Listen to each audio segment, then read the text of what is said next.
Au nom du Père et du Fils et du Saint-Esprit, Amen. Le Seigneur soit avec vous et avec votre esprit. Évangile de Jésus-Christ selon saint Marc.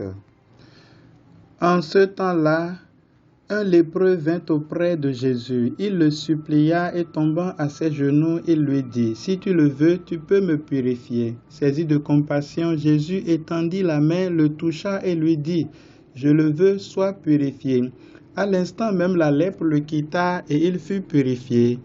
Avec fermeté, Jésus le renvoya aussitôt en lui disant, « Attention, ne dis rien à personne, mais va te montrer au prêtre et donne pour ta purification ce que Moïse a prescrit dans la loi.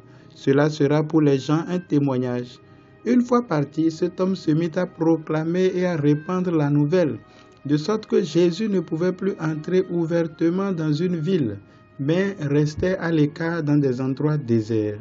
De partout cependant, on venait à lui. Acclamons la parole de Dieu, louange à toi, Seigneur Jésus.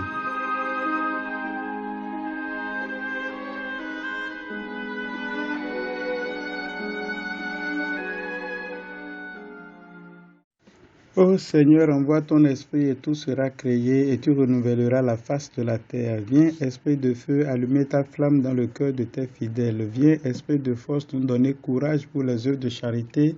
Viens, esprit de sagesse, conduire nos existences en l'audace et dans la prudence. Viens, esprit de conseil, éclairer notre chemin vers Dieu notre Père.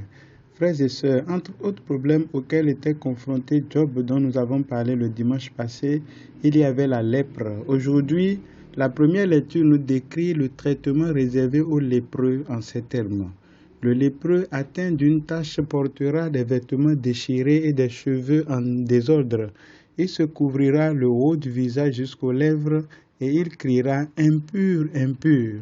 C'est cette humiliation que Job doit subir, lui, l'homme juste qui met sa foi dans le Seigneur son Dieu.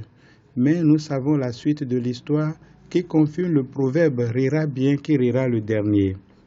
La première lecture affirme que le lépreux doit être présenté au prêtre simplement pour que celui-ci constate et le déclare impur. Il ne fait rien pour l'aider. Le mystère de la rédemption a tout changé. Celui qui va à Jésus reçoit la guérison de l'âme et du corps. Jésus s'approche et il touche. Il ne s'éloigne pas, il ne déclare pas impur.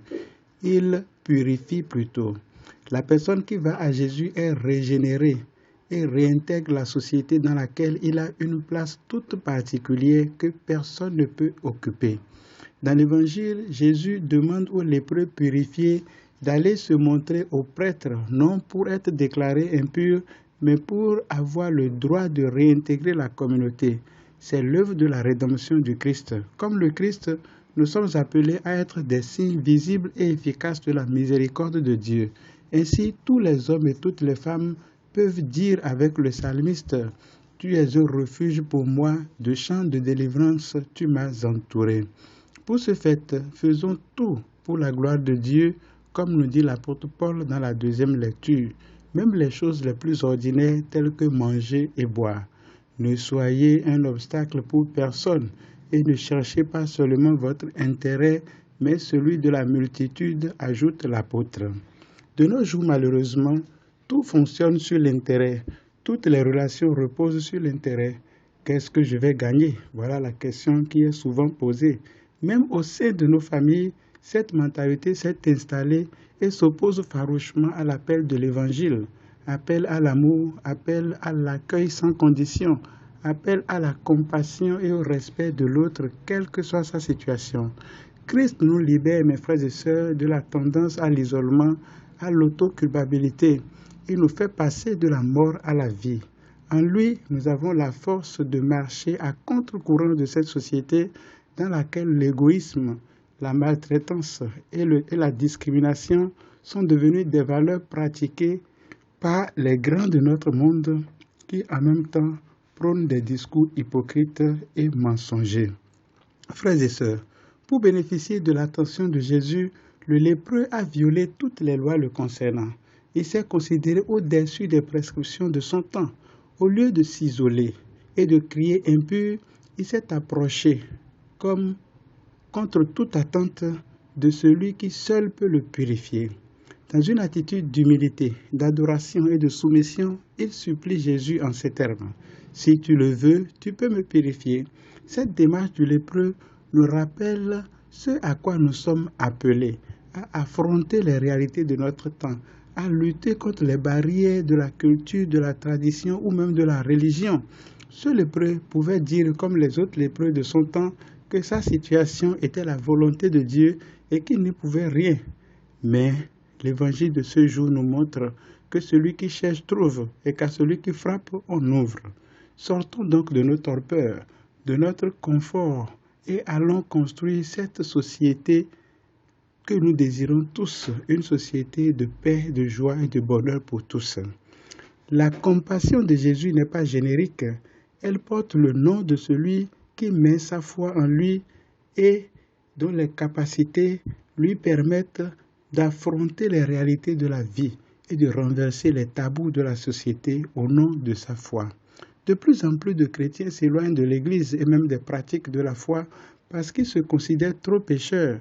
Sommes-nous plus impurs que le lépreux? Y a-t-il un péché plus grand que la miséricorde de Dieu? La parole de Dieu dit en effet dans Ézéchiel chapitre 18 verset 23. Prendrai-je donc plaisir à la mort du méchant oracle du Seigneur et non pas plutôt à ce qu'il se détourne de sa conduite mauvaise et qu'il vive? Frères et sœurs, continuons donc notre chemin de conversion et n'ayons pas peur d'aller à Jésus, même s'il faut le faire de nuit comme Nicodème, afin de bénéficier de sa miséricorde. Prions. Dieu qui veut habiter les cœurs droits et sincères, donne-nous de vivre selon ta grâce, alors tu pourras venir en nous pour y faire ta demeure par Jésus le Christ notre Seigneur, au nom du Père et du Fils et du Saint-Esprit. Amen.